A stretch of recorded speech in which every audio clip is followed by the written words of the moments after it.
This episode is sponsored by Realtor.com, who wants you to take advantage of your free profile on Realtor.com. By claiming and completing your free profile, adding a photo, and all of the information that puts you head and shoulders above the competition, you're on your way to receiving free leads, helping search engines find you, and staying top of mind with past clients. To learn more about claiming your free profile, go to Realtor.com/profile.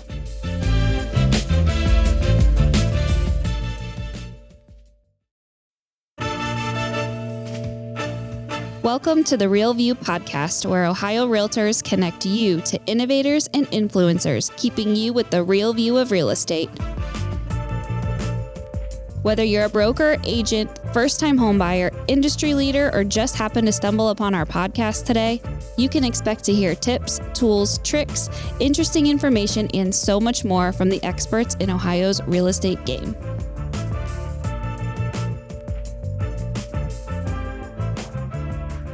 Hi, everyone. Welcome back to the Real View podcast. I am your host, Allison Wiley. Joining me today, our special guest is Hana Cha. She is a real estate development advisor and founder of her own business, which we are going to get into in a minute and hear a little bit more about. She has been a part of over $4 billion in new development projects across the Americas. An industry-leading strategist, her fierce determination and relentless hustle quickly established her among the region's most accomplished real estate executives. She has earned an extraordinary depth of experience in all facets of new development, marketing, sales, and operations, which has made her the trusted partner of top real estate developers and investors on over 30 plus notable urban and resort properties. Welcome onto the show. We are so happy to have you. Thank you so much, Allison, and thank you for that amazing intro. Yes, and before we get started in today's topic, which I'm super excited to be talking about, we're going to be talking about building teams, how to do it, why we need to do it. I mean, I talk to brokers around the state all the time, and they're like, how do I get good agents? How do I make them productive? How do I build our teams? How can I recruit better? How can I, be more functioning, in my office? So I think this is going to be such a timely and important topic. But before we get started into that, I would love to hear a little bit more about you, your career journey, and how you got started in real estate. Yeah, my journey in real estate was a matter of all of the stars aligning together, kind of being at the right place at the right time. I had no real intention of getting into real estate or building a career in this industry. So when I was introduced to real estate really at a young age, in my early 20s, without having any real background or context or goals, right, to aspire in this business, it was more for me an opportunity into a space that was interesting to me because I didn't know much about it. And I was just very much open to what new experiences and new things I could be exposed to and grow from. And so when I got into this business, my first gig was for a developer, but I was, at the bottom of the food chain because, again, I had no experience selling at one of the high-rise condos in LA. Really, I started as a sales receptionist.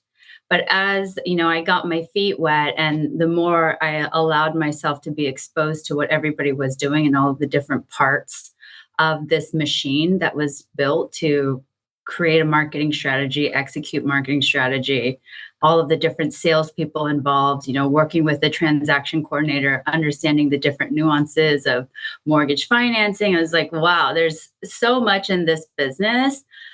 And it was also fascinating to me. And, it was really a matter of finding this thing that I found a bit of interest in and going, okay, well, let's try it. I have nothing to lose. And then all just kind of went from there. And the deeper I got in, the more I was fascinated by it. And I think this industry is constantly evolving. And there's something always happening and shifting. It's market dependent, but it's also kind of how you're positioning yourself. Like there's new things to be learned every single day. And that's really my favorite part of this business. And it's how I've been able to stay in this and grow for 16 plus years now.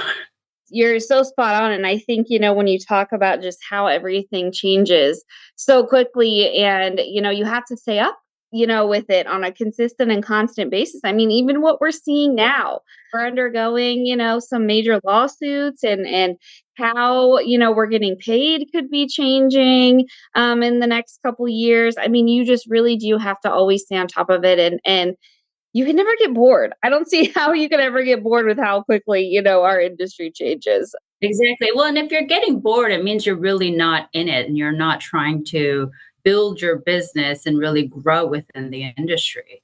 So there's no room for boredom, I say, if you're serious about it. No, that's very true. You shouldn't be bored if you're doing this job right. Yeah, Yeah. exactly. Yeah, for sure. Okay, well, I would kind of love to hear a little bit more about you and what you do in your company, and share with us what you do in your work. Yeah, the core pillar of my business is in development, marketing, and sales, more so today in a consulting and advisory role. I go in essentially as, the developer's representative to play the conductor of the orchestra, I guess is the best way to put it, where if a developer is building a new project, whether it's a condo building or a condo hotel or a mixed use building or anything that has for sale real estate in it, I go in as early as I can, which is kind of the best way to properly market position and create a strategy around the brand, the lifestyle, identify who the target demo and end user is, to be able to build a strategic program that really resonates and connects to that end user so that the sales team can successfully identify and convert people into, from buyers into homeowners.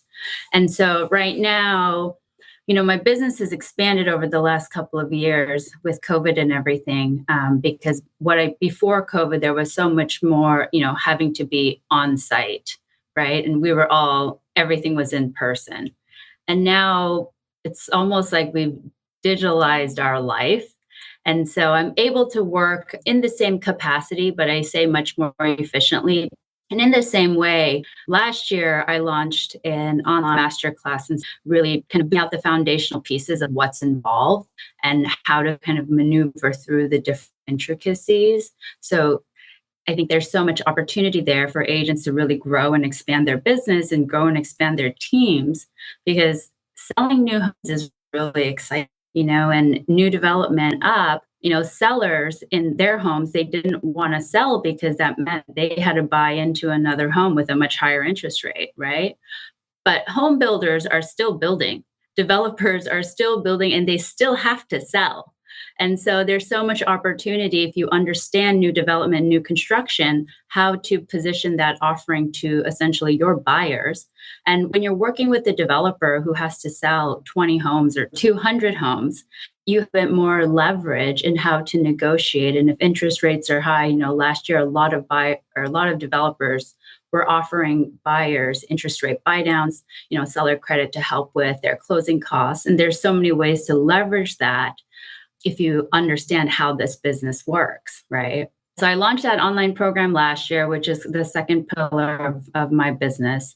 The newest pillar is what we call the collective marketplace, different marketing prongs and, different partners that get involved in building a real estate business, really to create a marketplace for agents and developers exactly who their strategic partner should be as it relates to branding, digital marketing, SEO, social media, whatever it is, because there's so many options out there. And I feel like we waste a lot of time going through this vetting process, and we're never really sure who actually does what, and if you're actually going to do what you say you're going to do, and how is this agency better than that agency? Like, why do you charge this much, but they charge that much? And so the marketplace is really a centralized, I want to say, one-stop shop for real estate professionals that are looking to identify the right partner for all of these different parts of their business, where we've already done the vetting. I have experience working with all of these people, like their prices are, fair, reasonable, and competitive. They actually do the thing they're going to say they're going to do. So that kind of encompasses the business of Hana today. I love it. And thank you for that little recap and sharing a little bit more about you and what you do. I always like to get a good background and feel for who you are, who we're talking to today, what you're bringing to the table, and your kind of perspective on things. I think it gives good context for our listeners. So thank you for sharing. So I'm going to dive into our topic today, which is all about teams. And you kind of nailed it and explained a little bit your work with teams and how you advise, in the work that you do. But I kind of want to start at the beginning. What are the current trends that we're seeing with teams these days? What are some of the challenges that you're seeing out there that exist in this landscape? And talk to us a little bit just about the overall vibe and where things stand with teams today. Well, when we talk about trends in kind of building a team, I think this industry, because it's so fickle, the most recurring situation that happens is, okay, suddenly I'm busy and now I need to hire an assistant, I need to hire a marketing girl, and I need to hire all of these people. And then, the market flips upside down and it's like, okay, I can't afford to have any of these people. So they're all like, I got to let them all go. Right. And so we're very quick to react to the situation that we're in right now. And I always say, sure, you have to be nimble and you have to be flexible and willing to pivot accordingly for you to sustain your business. But in that same way, I think when you're hiring people, it's so important. Like, I kind of do it backwards. Like, I don't look at it like, okay, I need a marketing girl, so like now I'm going to go find a marketing girl. I like to meet people that I resonate with, that I connect with. I feel like we share the same work ethic, the same kind of values, the same perspective in the way that we do our thing, whatever your specialty thing is. And then I like to fit those people within those specialty buckets to kind of build my team. And look, sometimes it's not always that easy. But I think if you're going after, especially with agent teams now, where you have, say, 10 buyers agents and 4 selling agents, if you actually sit down and have a conversation with all of those people, like, I can almost guarantee that the thing that they've been assigned to do on your team isn't necessarily the thing that they're best at or the thing that they love the most. And if you can identify what people really are good at and what they love to do, they excel. You get much better and you're able to grow in that capacity so much more quickly because you're actually enjoying what you're doing and you're focused on the thing that you're really good at.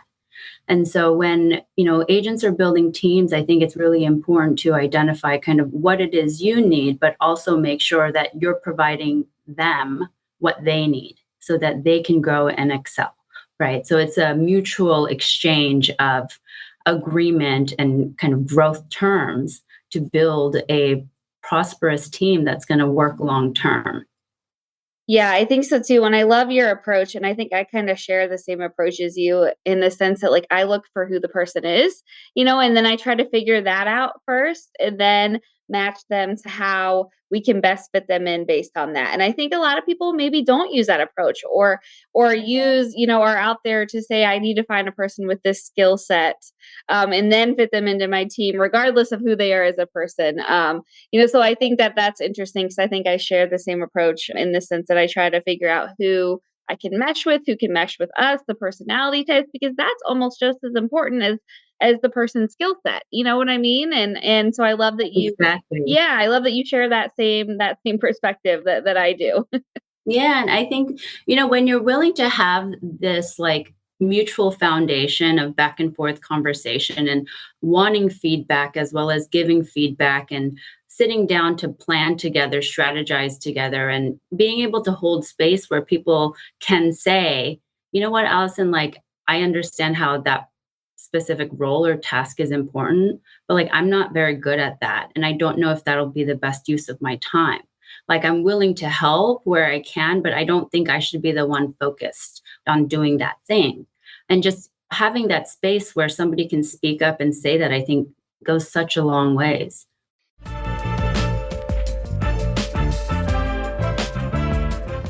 This episode of The Real View is brought to you by the Ohio Association of Community Colleges.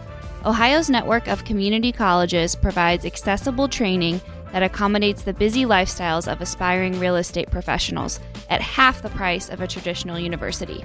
With convenient locations in every part of the state, as well as online options, Ohio's community colleges are your smart choice for pre-licensing education. For more details or to start the journey to a real estate career, visit the education page at ohiorealtors.org and then click on the pre-license course locations.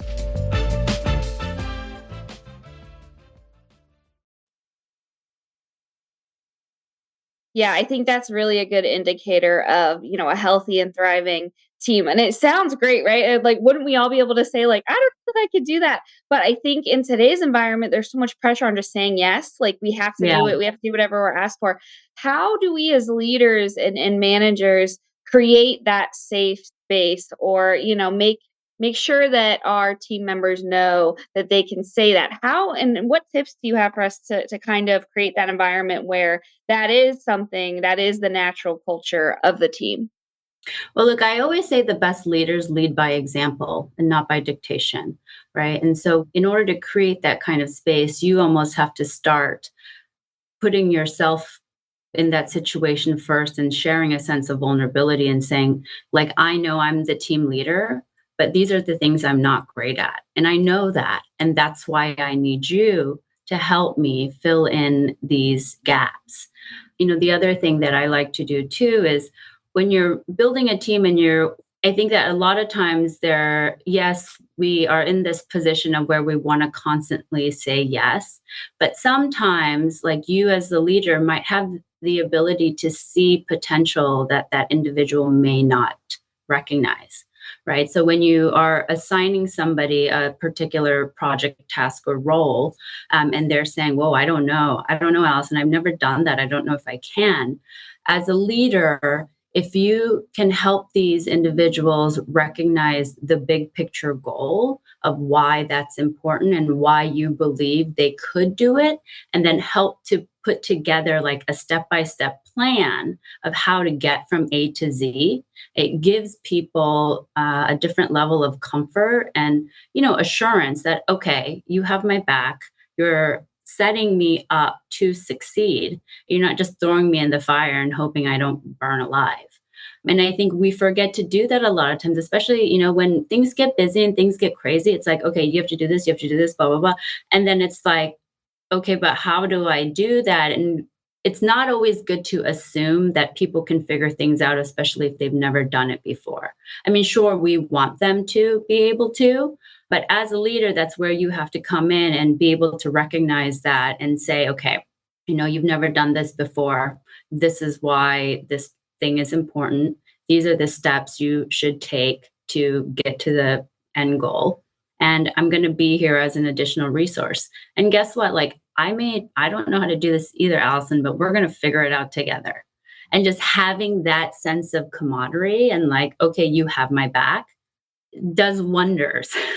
Yeah, it goes a long way in helping build that environment where everyone is feeling safe and it's okay to make a mistake. It's okay to ask for help.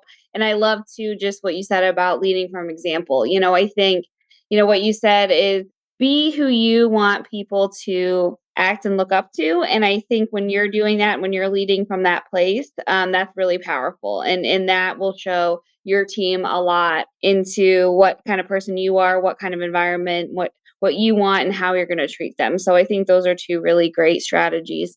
And when we talk about other mistakes that you see people make, assuming that people can handle things, assuming that they're going to feel comfortable with certain tasks, what other mistakes do you see people make when it comes to building teams, or maybe assumptions that may be out there on how things should be done? Well, I think in this business, especially for agents that do well for themselves, a lot of times that whether it's, quick growth or if you're at the top of this industry in your market, I think it's very common for the ego to completely consume you and take over your identity. And when I say things like you have to lead by example, as a leader, I think it's no job in this business should be too big or too small for you. If you have an assistant that is doing assistant work, it should come from a place of like, okay, you're a part of this team to accomplish the bigger goal, not because you're an assistant and your job is to do these menial tasks. And so for agents, if you can just keep your ego in check, I mean, really, it's not just for agents, it's, I think, people in general. Get your ego in check because it doesn't do any good. And it's, that constant like staying grounded in a place of humility and gratitude. And like I have been on large teams working on, billion-dollar projects where we'll have an event, for example, and I show up 30 minutes before we're going to open our doors. And for whatever reason, like housekeeping didn't come through and there's no toilet paper, trash bins are full. And like, guess what? I'm not yelling at my assistant to go empty the trash and get toilet paper. I'm like, okay, I'm going to empty the trash. You go find toilet. And I'm there doing the thing with them. And that's like the leading by example. Like, just because I'm your boss doesn't mean that like my ego is so big that I can't take out the trash, you know? And so I think we forget that those little gestures go such a long way. Yeah, they really do. And I think it also like comes down to just making sure everyone, is in the roles that they're made for, that they're good at, like you mentioned earlier, finding the right people for the right skill set, making sure that you have people who are doing things that they love and that they're good at, and then just making people feel appreciated and that you're right there alongside of them, that there's no hierarchy, that there's no, I'm above you or whatever, that everyone is feeling like they're in this together and they're functioning, that everyone has an important role to play and everyone's role is just as important as the next, because without one person, things could look completely different. And I think, that's kind of what I'm hearing you say too, is just making sure people feel good and that they're in the right place and doing the right things. Exactly. And I will say though, if you are somebody that has a team leader, has a boss, the other thing I always remind people is never compromise your own integrity and your own values for the sake of the job, right? Don't just appease your boss or client or whoever if it means compromising what you believe in and what your ethical values are. And if, whatever holds your integrity, like never compromise that. And if you're ever put in a position where you feel like you have to compromise your integrity to get a job done, it might not be the best role or situation for you. So there's a bigger conversation to be had there. And I can say, in my own personal experience, I have very much so, especially in the earlier part of my career, where I was asked to do things that really made me go, like, but can we actually do that? I don't know, and I think in that sense, there should be this opportunity to really ask the question, like, wait, is that ethical or is that completely lying? And that's kind of step one. And then it's like, yeah, if it's kind of lying, but we're in the gray space. If you're not comfortable with that, like you can say, maybe ask somebody else to do it, or maybe you got to do it because like I'm not.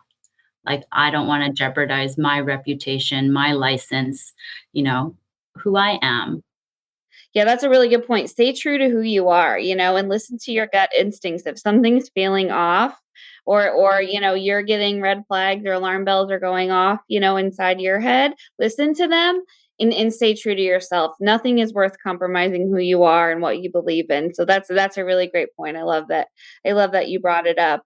Okay, so now that we have a good solid foundation, we're feeling good about our team. What does it look like? What are kind of the sky's the limit? What do you see once we have these teams in place of how functioning we can be, of all the goals that we can achieve? Talk to us a little bit just about how do we use this high functioning team? What are the opportunities that exist out there once we do get to this level with our team? Well, I think the first step is really, it's important for me when I'm in these team situations where I want to know what every person's kind of long-term goal within the business is. And I want to be able to help them, move forward and grow into the bigger picture end game, even if that means no longer working with me, even if it means going off on your own and starting your own team. Like, I want to be able to support that. So I say the greatest ACE teams today is, you are functioning together as one unit. and driving. Essentially, everybody is steering in the same direction to get the job done, whether it's a listing, whether it's preparing for an event, whether you're going after $1 billion project. But everybody has kind of mini goals for their own growth and their own long term, whatever place or thing they want to be. And I think the most efficient teams right now are seeing that you have to be able to diversify kind of what you're doing and outside of just basic real estate, right? Content in this industry has kind of turned into its own monster. And so when you think about marketing, I think the ACE teams kind of have their marketing dialed in, where somebody is a semi content creator or establishing some sort of social presence to showcase what they're doing. You have another person who is focused on business development, and whether that's cold calling or door knocking, or what I used to do, jump construction fences and try to go talk to the GC, allowing people to do that too without losing focus of the goal. I always say, when leaders are putting together like their business plan or like goals for the year, it's so important to sit down with the team and have them be a part of that planning, because it creates a sense of accountability. They understand what they're doing and why they're doing it. And it also provides value for them, and in that you value their opinion and their role and position within the team.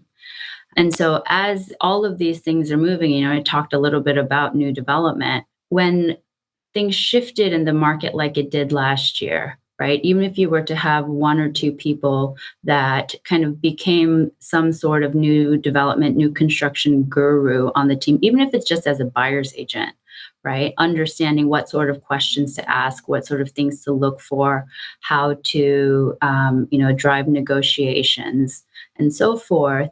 Now it's like, okay, the resale market has shifted drastically. There's no inventory, nobody's moving, but let's now try to shift our business and bring our buyers that are looking for homes into new construction properties. Or maybe those, the new business people are out now trying to get in front of these developers saying, hey, we have a team here, an ACE team doing all of these different things. And like, we are the perfect team to represent you. And I think with real estate agents, in a traditional sense, they don't really think about new development as an opportunity.